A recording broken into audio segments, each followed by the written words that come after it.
Morning or good afternoon, wherever you guys are. Welcome to the 2021 AMS Washington Forum, presented by the AMS Board on Enterprise Economic Development. We have an exciting lineup and believe the virtual setting will allow us to reach more individuals in a number of states. Before we kick things off, I'd like to take a moment to thank a couple folks. As anyone knows, planning a virtual session during a pandemic is crazy and filled with lots of details. I really would like to thank the AMS staff for their outstanding efforts in making this event a success. The AMS Meetings Department, including Megan Summers, Christine Card, Jen Ives, Adam Kelly, and Keith Sider, among the many others that are behind the scenes. They do a tremendous job making these meetings happen and ensuring things run smoothly. I really cannot thank you enough. Many thanks and gratitude to our generous sponsors, without whom this type of event would not be possible. Lockheed Martin, the Aerospace Corporation, AccuWeather, KBR, General Dynamics, Information Technology, Ball Aerospace, Millersville University, Earth Networks, Commodity Weather Group, Vizsla, IBSS Corporation, and IM Systems Group, and a special thank you to our AMS premier sponsor, Maximus. We sincerely appreciate all our sponsors for their support. Thank you for our amazing keynote speakers, panelists, and moderators. You are the catalyst for this forum year in and year out. And thank you to our participants. You are ultimately who this event is for, and we look forward to your insights and participation throughout the forum, even though it's virtual. This year continues with the theme, Connecting Science and Technology with Business and Public Policy. It is essential for our community to be proactive and committed to collaboration and open discussion. We highly encourage and appreciate your participation throughout the forum. Over the next few days, you will hear from very prestigious thought leaders in our community. Some of our great sessions include addressing our wildland fire weather needs, an update on the latest challenges and opportunities in the Arctic, energy policy and science in the next decade, the new blue economy, the provision of ocean observation products and services needed to support a growing blue economy. And the forum kicks off with our administration leadership keynote, followed by a Noaa leadership keynote. Student participation is vital to our dialogue, and we are pleased to share that we have a number of students attending this year's AWF. Many thanks to our partner institution, as well as the student representatives. Thank you as well to our Washington Forum mentors and student keynote speaker, Dr. Danae Carlis, as our students look forward to hearing your wisdom and insight. We encourage our student participants and early career professionals to attend our mentoring meetups taking place this evening, as well as Wednesday morning. We are very fortunate to have had a tremendous team help plan this event in a 6-month span, following the rescheduled 2020 Washington Forum in October and the AMS annual meeting in January. While 2021 continues to be a unique year with many challenges, it also presents us with opportunities, and I admire the perseverance and the agility of our program committee. They've worked hard to assemble the sessions, line up dynamic speakers, and deal with the logistics of running a virtual program. And for that, I am truly grateful. Please take a moment to make note of their names in the welcome loop. Before I kick it over to our AMS Weather, Water, and Climate Enterprise Commissioner, I would like to go over a few items so you know how to participate in today's event. Continue to enter sessions as you did for this session through the Join Now link in the online program. If you are a panelist or moderator, please remember to enter your sessions through the customized link that we provided to you. Given the nature of this virtual meeting, we must all re-enter each session through the Join Now link or through the customized link you received as a panelist or moderator. The Join Now links will be active 20 minutes before each scheduled session start time. If you have trouble accessing the sessions or have questions throughout the forum, please email meetings@ametsoc.org. Regarding the content that you see and hear over the next few days, certain sessions at the forum follow a modified version of the Chatham House rule, as we wish to encourage openness and the sharing of information. Participants are free to use the information received at the forum, but public attribution of remarks from panelists, speakers, and participants is not permitted. For Q&A, please kindly use the questions section in the GoToMeeting control panel. Our moderators will do the best they can, with time permitting, to address your questions to our panelists. Also, feel free to tweet throughout the event at #AWF2021. Without further ado, it is my pleasure to introduce the Commissioner of the AMS Commission on the Weather, Water, and Climate Enterprise, Doug Hildebrand, to kick off the forum. Doug, kicking it over to you. The mic is all yours. Thank you, Jen, and thank you everyone for taking this week really to engage with our colleagues across the commission, across the AMS community and beyond. I have just one slide, and I really only have just one point, and that is looking at the overwhelming amount of text on this slide. I just wanted to make the point that the weather, water, and climate enterprise, all of the ongoing activities, efforts, policy, best practices, you name it, we've got it. We're really working hard within the AMS structure on such a wide diversity of topics, challenges, and needs to serve society. You see there, even looking at the Washington Forum agenda, it's wildfires to oceans, space to the Arctic, social equity to social networking, and data to communications to integrity. And so we really span the spectrum of environmental, weather, water, and climate issues. And so the point to make is that whether you're a student, early career, mid-career, looking at retirement, or even in retirement, you very well may have an important role to play in participating and engaging in the enterprise. We are a fairly new commission relative to the others, but we play an incredibly important role when it comes to bringing industry, bringing academia, and bringing government together to work out issues, to identify opportunities, and really strengthen that public-private partnership that is arguably, the best in the world, where people look at the American enterprise and how we engage with one another and work together to serve society in such important ways. And so with that, and in mentioning the word integrity, it is my pleasure to introduce our opening keynote speaker, Dr. James Chinko. Dr. Chinko has been a fixture at Oregon State University, and currently she's on loan to serve as Deputy Director for Climate and Environment at the White House Office of Science and Technology Policy. Many of us have fond memories of Dr. Chinko as Noaa administrator from 2009 to 2013. And I really want to point out two lasting legacies of the impact of two achievements during her tenure as administrator. One, the completion of Noaa's scientific integrity policy, and two, her steady leadership through 2011, a remarkable year of extreme weather, water, and climate events that really put the weather-ready nation, flag on the map as we know it today. And so handing it off with Keith Sider as the moderator, Dr. Chinko, welcome to the Washington Forum. Thank you so much, Doug. It's just great to be here. Thank you for those warm words and reflections on some really important times that we shared together. It was such a treat for me to work with so many of you when I was administrator of Noaa. I'm forever grateful for your science, your leadership, your knowledge, your generosity. And I think together we were able to do some very amazing things. We've got our work cut out for us now. The program that you described and you and Jen described sounds just absolutely fabulous. I love how all these different elements are coming together so seamlessly. They are truly timely and important today. The AMS Washington Forum is really a fantastic platform to focus on the policy issues across the weather, water, and climate enterprise. And those issues are not only important, but they are directly relevant to a lot of the priorities of the Biden administration and of Ostp.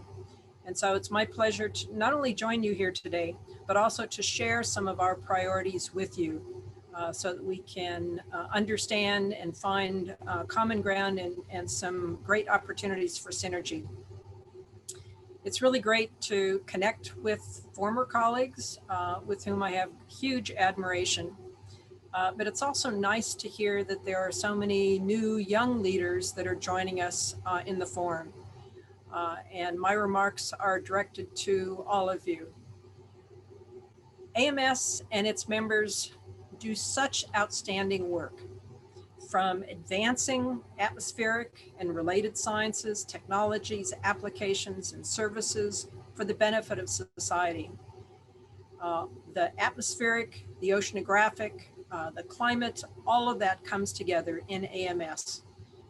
And the mission is so critical for the nation. It's my deep honor to be an honorary member of the AMS.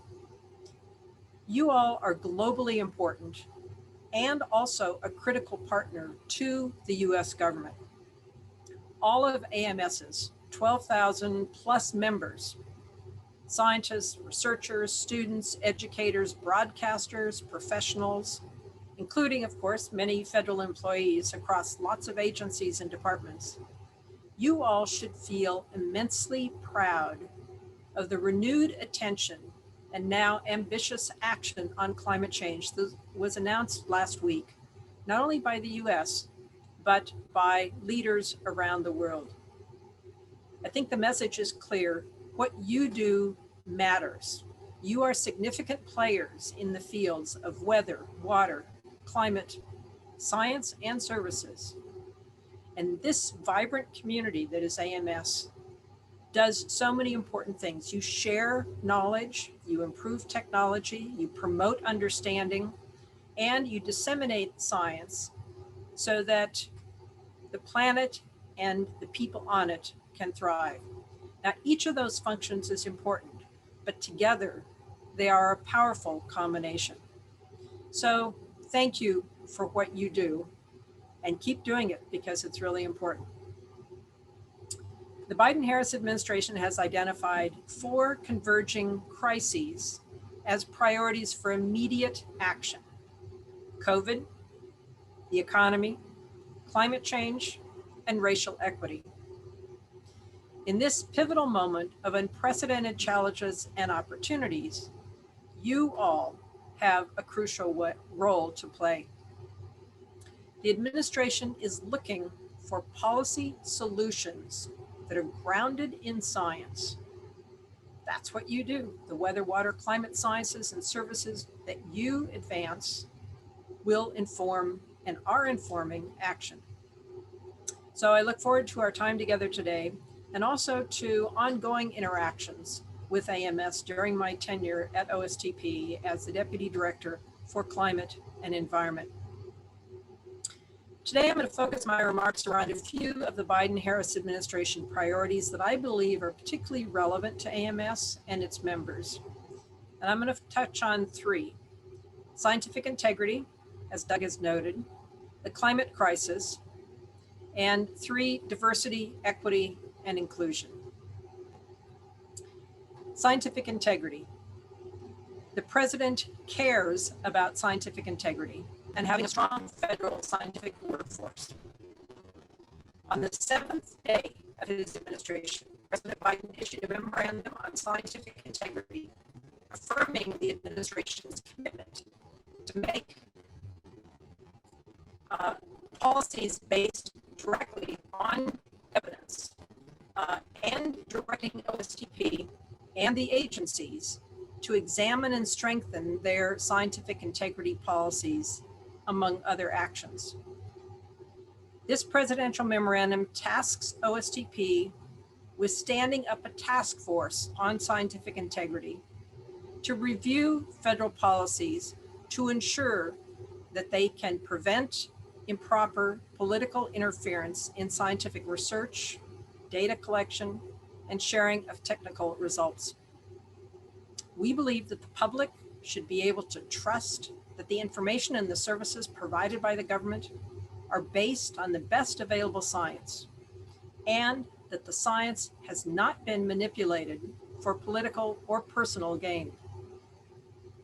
In this task force, OSTP will be taking a whole of government approach to learn from the past so that we can improve the future. And this includes understanding the vulnerabilities, understanding what has worked and what has not worked, and what we need to do to improve. The task force's findings will guide the work of all agencies as they work to update or create robust scientific integrity policies. We are excited to lead this important endeavor and work with agencies across the executive branch. And we look forward to interacting with all of you. Scientific integrity is not only a priority of this administration, it's also near and dear to my heart. As Doug noted, during the time that I was Noaa administrator from 2009 to 2013, it was my deep pleasure to work with a talented and dedicated team to develop Noaa's scientific integrity policy. And as many of you know, we charted a deliberative and inclusive course with substantial opportunity for engagement across the agency and multiple internal and external reviews to develop a robust policy that was tested, including severely and quite publicly with Sharpiegate, for example, and its provisions for investigating and adjudicating alleged violations were implemented. So this is one example of the valuable lessons we have learned, what works, what doesn't work, and how we can build on that and strengthen the ability of federal scientists to feel that their work matters and is going to be used, and for the public to be able to trust what the government is sharing with them. Noaa has been a leader in scientific integrity dialogue, and I know that the task force that OSTP is standing up will benefit immensely from your experiences.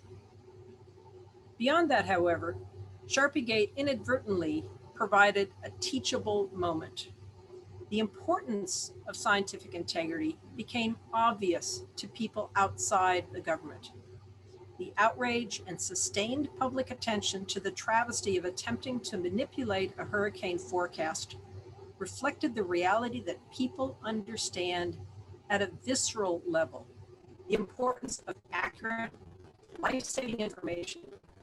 They did not like the idea of anyone messing with the information whose accuracy they depend upon. And now we can look across all of the lessons learned across all agencies and disciplines with the goal of strengthening scientific integrity. We are flexible, we adapt, we learn and improve. And I am excited to co-lead OSTP's efforts with my colleague, Dr. Alondra Nelson, Deputy Director of Science and Society for OSTP. And we are eager to engage with the Interagency Task Force. This task force is not just a dialogue across the agencies. It will indeed be that, but it will also involve opportunities to hear from those outside the federal government. I know that AMS leadership and members care deeply about scientific integrity and the importance of strong science within the federal workforce. I commend you for the thoughtful approach that you have taken over the years to develop AMS policies on scientific integrity and related ethical issues. Your position papers on issues of science, scientific integrity, and also on climate science, among many others, have been of great value to the enterprise and the nation. AMS brings an important authoritative voice on these critical issues. So keep working on these critical issues and speaking out where appropriate. We will continue to look to AMS as a community leader in developing best practices to safeguard scientific integrity across the meteorological enterprise. In parallel to the important administration actions on scientific integrity, the administration is committed to rebuilding the federal scientific workforce after several years of significant personnel losses across multiple agencies. Just yesterday, Dr. Nelson and I led a plenary panel for the National Academy of Sciences annual meeting on rebuilding the federal scientific workforce. This session has been posted on the NAS YouTube channel in case you are interested. Our speakers included Dr. Gretchen Goldman of the Union of Concerned Scientists, Mr. Max Steyer of the Partnership for Public Service, Dr. Bruce Roden from EPA, and Dr. Marie Bernard from NIH. It was a rich dialogue full of ideas that will provide a great starting point for action. And as we rebuild this workforce, we seek to use this opportunity to ensure that the future federal workforce reflects the great diversity of our country. We are reaching out to the community to help us rebuild the federal workforce. It should look like America. We need young, energetic, and diverse minds helping to tackle and solve the greatest problems. The AMS is a key partner as we seek to rebuild the federal scientific workforce, especially in the areas of weather, water, climate, science, and services. I hereby invite you to help us share the message that the federal government will be hiring and is a great place to build a fulfilling and meaningful career and contribute directly to the future of the country and the world. This administration cares deeply about scientific integrity and about rebuilding a strong, talented, diverse federal scientific workforce. OSTP will be in the forefront of these efforts, and I look forward to working with all of you as a key partner engaging the meteorological enterprise. Scientific integrity, strong climate science, and sound meteorological information are foundational to tackling the climate crisis. And the climate crisis is the second topic that I want to focus on and a key priority of this administration. The Biden-Harris administration is deeply committed to tackling the profound existential climate crisis that faces the world, and doing so with momentous ambition based on a whole-of-government approach, extensive partnerships. These are the key elements. On day one, President Biden fulfilled his promise to rejoin the Paris Agreement and set a course for the United States to tackle the climate crisis, reaching net zero emission economy-wide by no later than 2050. 1 week later, he signed an executive order on tackling the climate crisis at home and abroad. The president created new high-level appointments to ensure that talented, experienced leaders would lead the charge. Former EPA Administrator Gina McCarthy is the first White House National Climate Advisor. She's leading a domestic climate policy and action group through what is called the National Climate Task Force. And this is bringing a whole-of-government approach to the climate crisis. And I can tell you, this team is serious and they are moving. The president has set the tone and these folks are saying, okay, let's make this happen, let's do it. The special presidential envoy, John Kerry, is the lead for interactions with the international community.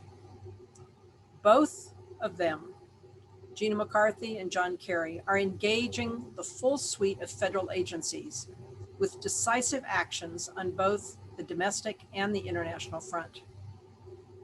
Our role at OSTP, but my division, climate and environment in particular, is to ensure that good science is at the table and is informing the actions, the bold actions that are being taken and the policies that are being created. Last week, as I'm sure you are aware, President Biden convened a historic climate leaders summit on climate, to challenge the world to enhance climate ambition and enable the transformations and increased cooperation that is required to reach net zero emissions by 2050. This was bold, it was ambitious, and now it needs to be followed by action and achievement. So from ambition to action to achievement. The summit convened heads of state and government, as well as leaders and representatives from international organizations, businesses, subnational governments, and indigenous communities. The message to the world was clear. Climate change is an existential threat. We need to do everything possible to keep warming under 1.5 degrees. America is back, and we can solve the climate crisis, but only if we work together. In rallying the world, the president emphasized the economic and job opportunities and affirmed the need for unprecedented global cooperation and ambition to meet the moment.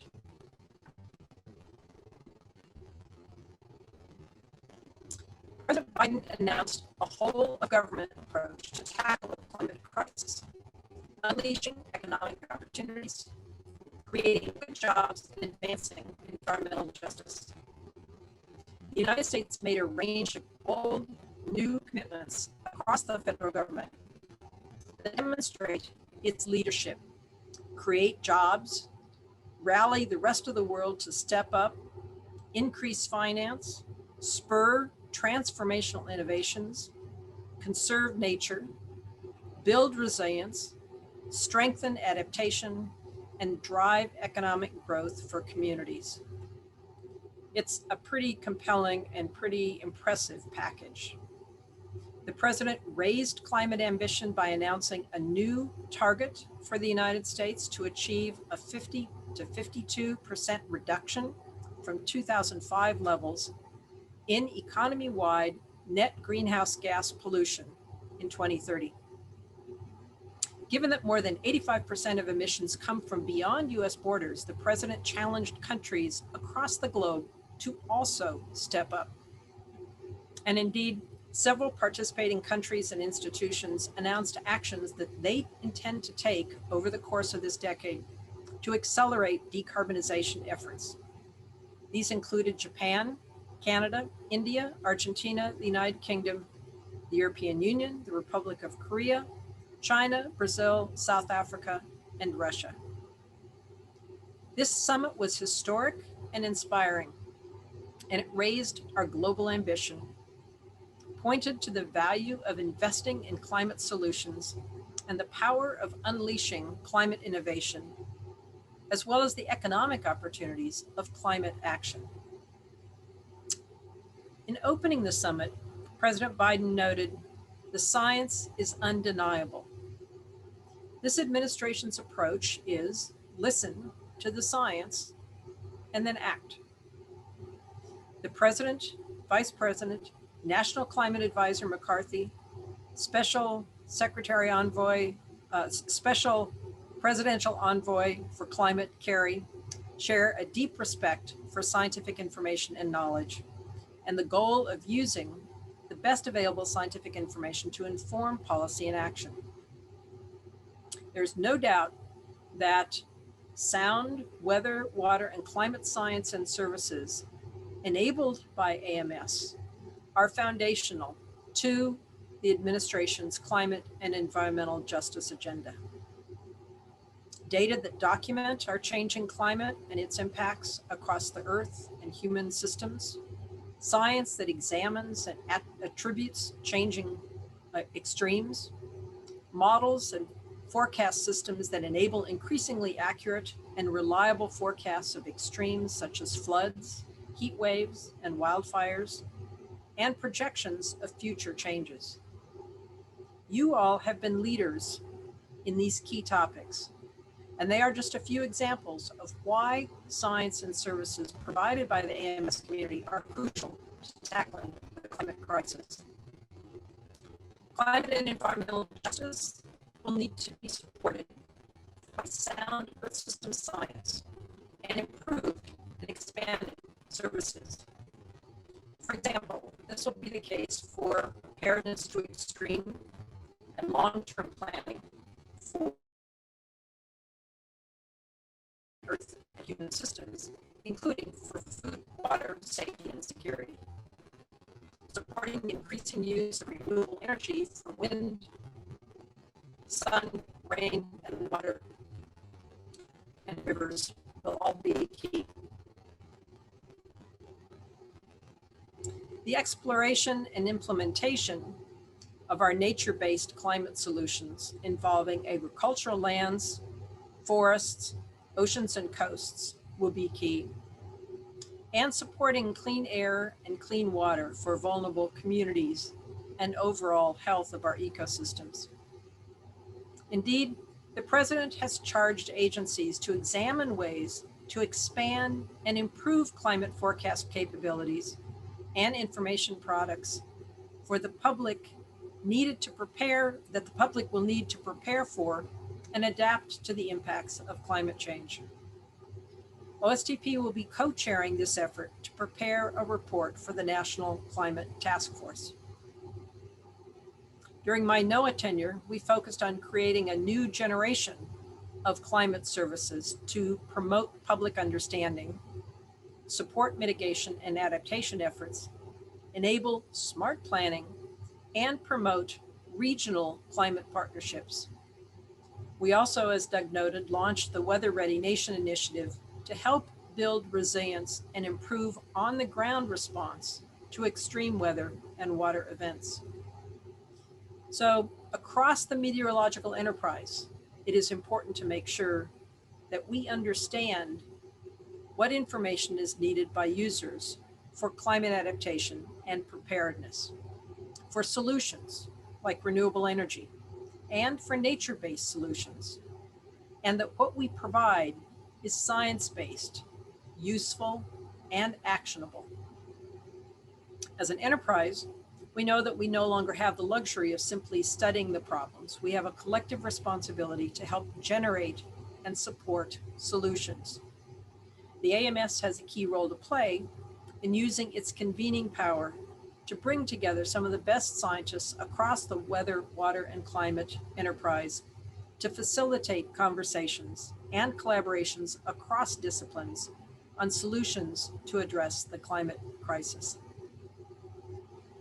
OSTP's role is to provide that scientific grounding for policy and action, engaging the interagency community. I will work closely with other members of the administration to identify our top domestic and foreign policy-related climate challenges and draw from the science-based solutions of our federal agencies to recommend White House policy and specific action. Congress, of course, plays a key role here, as do cities and states within the US and citizens on the ground. Just recently, for example, I met with a number of members of Congress to discuss the climate crisis.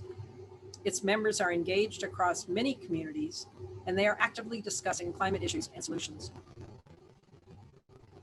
As an ecologist, I view the world through a holistic system science and coupled human natural system lens. I know that you share this understanding that all the systems on our planet are intimately connected and interdependent. This systems approach will lead to more effective and durable outcomes for addressing the climate challenge. Understanding both the interconnectivity of biogeochemical systems, but also the coupled human and natural systems, and understanding that they are a complex adaptive system will facilitate solutions. It is this Earth system approach that I would like to enhance across OSTP interagency efforts. Here are 3 quick examples of some of the things that we are thinking about. First, ocean-based climate solutions have, for the most part, been overlooked, but are rising on policymakers' radar screens. There are numerous opportunities in the ocean space that should be considered in a holistic approach to understanding climate impacts and creating solutions for climate resilience, mitigation, and adaptation. Examples include blue carbon ecosystems, ocean renewable energy, decarbonizing ocean industries, tapping the potential of fully and highly protected marine protected areas, and coastal resilience. I would like to see a greater parallel focus on mitigation and adaptation, and consideration of areas where mitigation and adaptation are nicely synergistic. Our focus has been publicly very much on mitigation, mitigation, mitigation. We need to be thinking more about adaptation. And in many instances, many actions will achieve both. We need to have those elevated on our radar screen. In similar fashion, we all too often think about mitigation as technology. Technology will surely be part of the arsenal of approaches, but there are multiple opportunities for nature-based solutions. Some of these have been highlighted in the actions announced last week. There's more opportunity in this space. Nature-based solutions such as blue carbon should be key elements of that approach. Among many of the side events leading up to the Leaders Climate Summit was an event on April 20th, convened by the Friends of the Ocean and Climate Nations, who hosted a special How Ocean-Based Solutions Contribute to Net Zero event. This was supported by the UN Foundation and Ocean Conservancy, and it was a gathering of diverse countries to draw attention to the key role of the ocean as a solution, not just a victim of climate change. I had the honor and pleasure of moderating this event. The agenda included remarks from Special Envoy John Kerry, Secretary of Energy Granholm, Governor of Hawaii Ige, as well as 9 leaders of countries around the world, presidents, prime ministers, high-level ministers, all of whom are focused on ocean-based solutions and ocean climate action. The second example I wanted to highlight is that an integrated Earth systems approach to meteorological coordination can result in accelerated progress toward advancing meteorological services. The interconnection and seamlessness between weather and climate and the interactions across the Earth system have at times been overlooked when focusing on a particular meteorological service. Coordination programs have often been stokified along disciplinary lines, and there has been a gap between the science and service communities. These artificial barriers between disciplines and communities have hindered progress on the advancement of meteorological services from weather to climate. Ostp and Noaa are now co-chairing the new Interagency Council for Advancing Meteorological Services, or ICAMS, which modernizes the Federal Meteorological Enterprise Coordination, building it around an Earth system approach. In doing so, ICAMS fulfills the mandate of the Weather Act of 2017 to improve coordination. This federal coordination framework includes agencies that provide meteorological services, those that use them, and also the science agencies that help to advance them. This approach integrates services for weather, water, climate, ocean, air quality, etc., and expands the definition of what constitutes a service. It includes the value chain observations, infrastructure, R&D, leading to the advancement of services. The Earth system approach is exemplified in the new strategy for Earth system predictability R&D to improve predictions. The strategy bridges the weather and climate communities, connects theory with observations, process, research, modeling, and technology. The ICAMS coordination structure, co-chaired by Ostp and Noaa, is still in its infancy, and we are anxious and keen to engage with the AMS community going forward so that this whole systems approach can be as robust and effective as we need it to be. The third and last example of OSTP coordination activities is the U.S. Global Climate Change Research Program, which has been key to informing what we know about our climate system. The USGCRP is the federal nexus for research coordination on the full spectrum of global change issues. And I note that I inadvertently did something I often accuse others of. GCRP, the US GCRP program is the Global Change Research Program. And we often think climate when we say global change, but indeed there are many global changes beyond climate that interact with it. And so the US GCRP, the US Global Change Research Program, does indeed involve climate, but it needs to be broader than just climate. So I made that mistake and draw it to your attention so that we can all be conscious of the fact that global change is more than just climate change. USGCRP is the federal nexus for research coordination on the full spectrum of global change issues. The physical climate is a key component of this national issue and for our research investments. But USGCRP considers the larger picture of global change. Changes in ocean chemistry and biodiversity, changes in land use, demography, these all factor into the vision for addressing the changes facing the nation and world. GCRP leads the National Climate Assessment, which is the primary reference for domestic climate change information. And the preparations for the 5th NCA are underway and of vital importance. USGCRP is also working to develop its next decadal plan. The National Academies Committee to Advise USGCRP just recently delivered a thoughtful report on global change research needs and opportunities for 2022 to 2031. USGCRP will continue to be foundational to inform the administration on climate science and climate solutions. Because AMS represents leading researchers on weather, water, climate as part of the Earth system, we see a key role for AMS in contributing to all of these activities I just mentioned, deciphering current and future climate impacts and solutions through direct observations, modeling and forecasting, and as the co-designers and architects of mitigation and adaptation solutions.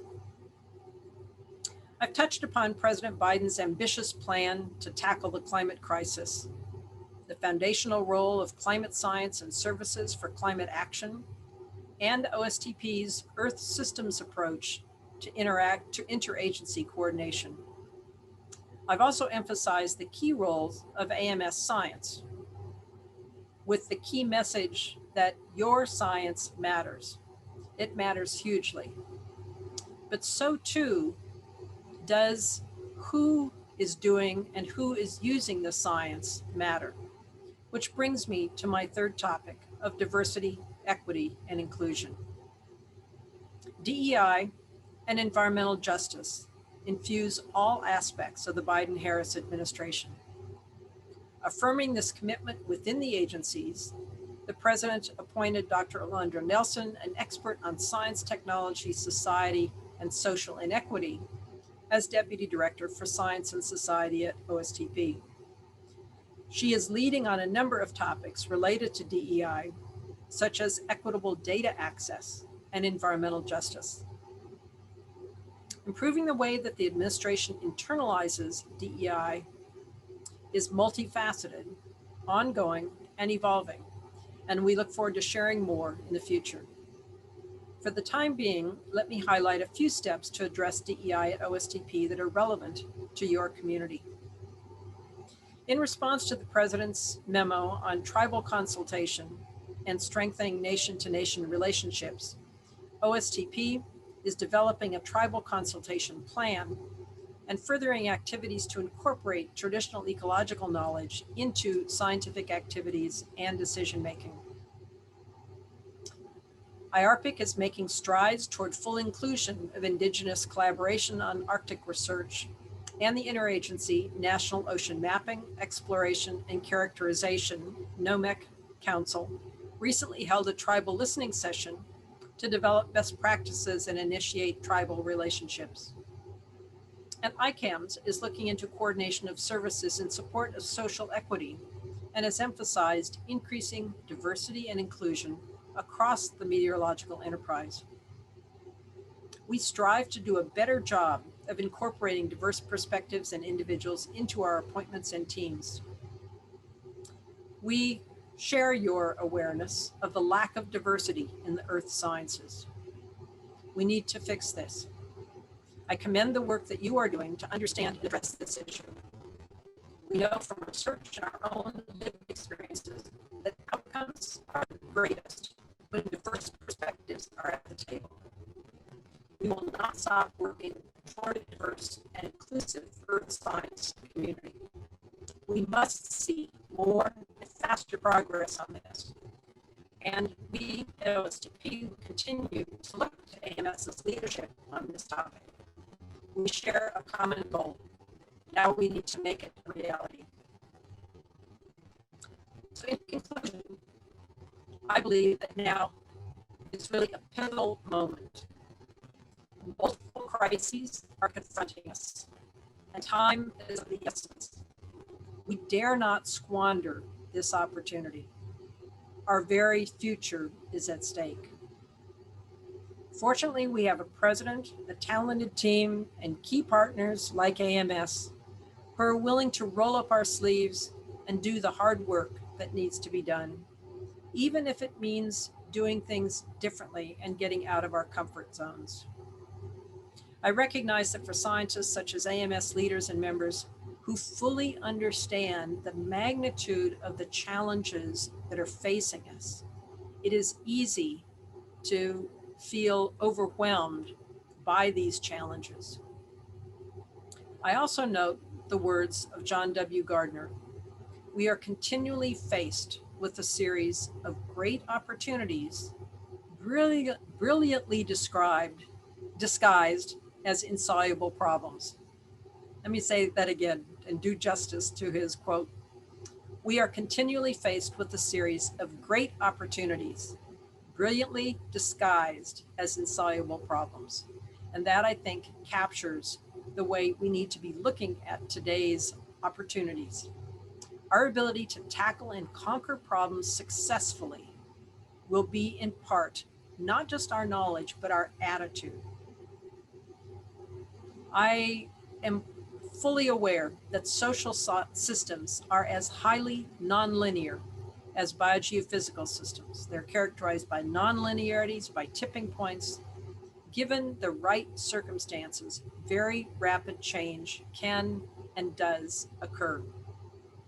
So in this spirit, I offer a dose of optimism and an invitation to join with us to tackle these big, bold, seemingly intractable problems that are actually amazing opportunities.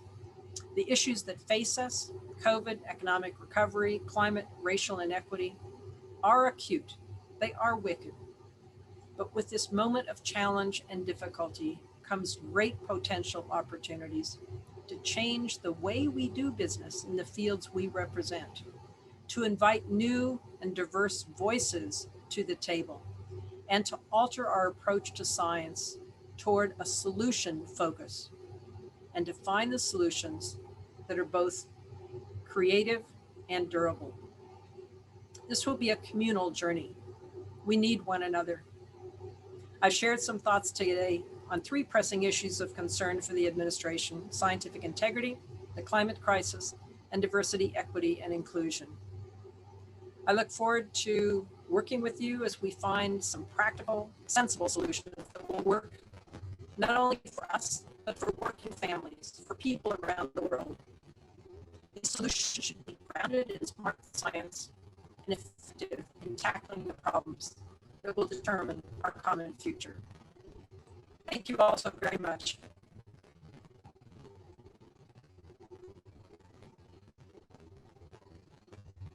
Thank you, Dr. Chinko.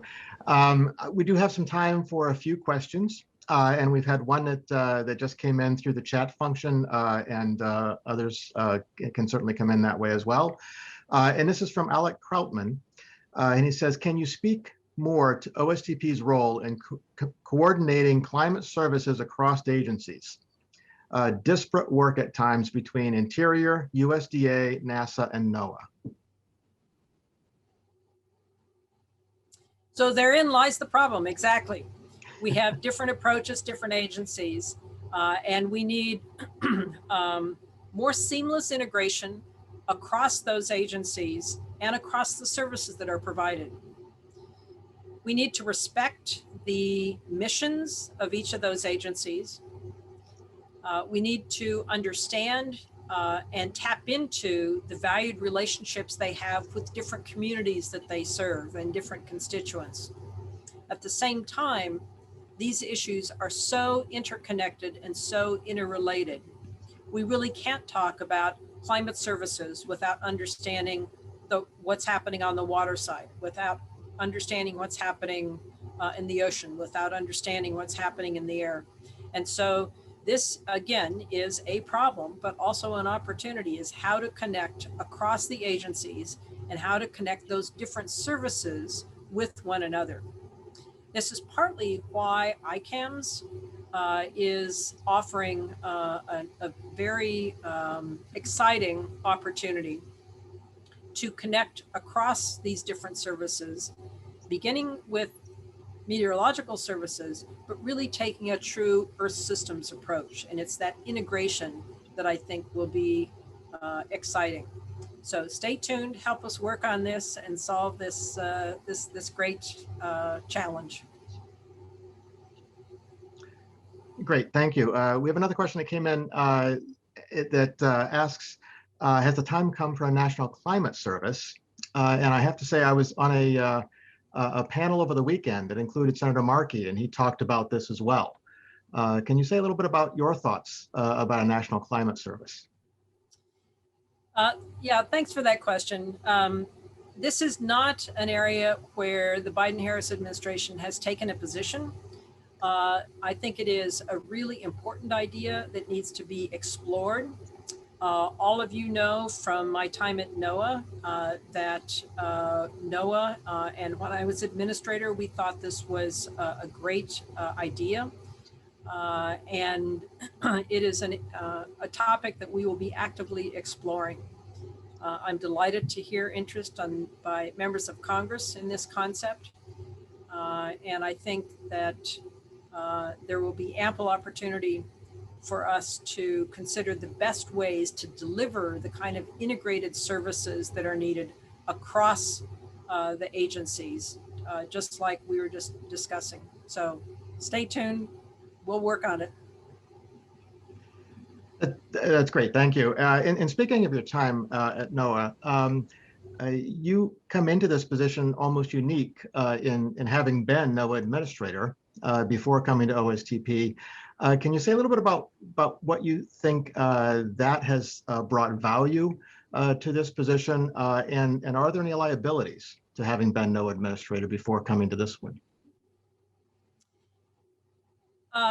I believe that having been Noaa administrator gave me a deeper understanding of the critically important work that agencies do.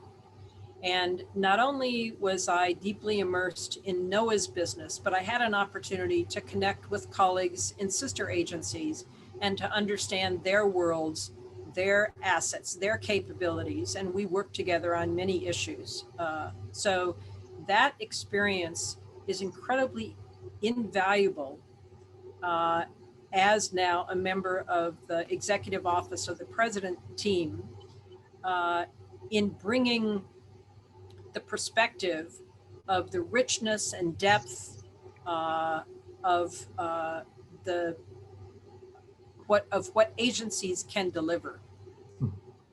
That integration is really critical to OSTP's ability to coordinate across the agencies, because in fact, that is what it spends a fair amount of time doing, is tapping the agencies, understanding how to bring together, have them work together, resolve issues, have the whole be greater than the sum of the parts.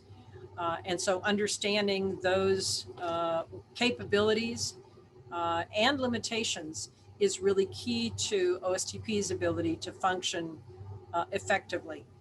OSTP also informs what brings the science to the table within the executive offices of the president. And so within the White House, having the science have a voice at the table is critically important. And now with OSTP elevated for the first time ever to a cabinet level status, the science is really at the table in a new and very exciting way, even more than it has been in the past. The liability, I have to be careful. I have deep affinity for, respect for, connection to Noaa. I have to be careful not to play favorites because I truly believe so deeply in what Noaa is doing. And I could not be more thrilled that President Biden has just nominated my dear friend Rick Spinrad as administrator. I am hopeful that he will have a speedy and successful confirmation hearing, because having a leader that is confirmed is important. Mhm.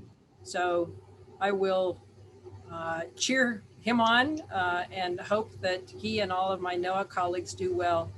But I will try to not play favorites. I don't have any favorite children, or I will try not to have any favorite children, and do my best for all of the agencies and all of the citizens of this country that need our agencies to be working together, need the executive branch to do what it does well, but also work seamlessly with the other branches of government, as well, of course, with our international partners and with states and tribes and cities around the country. Great, thank you. We also have a question from Wendell Levine asking, can you comment on the role of the private sector entities in providing climate service in addition to the key role that the government plays? Yes, the private sector is so critically important in this arena. The private sector already does provide a wealth of services and will continue to do so.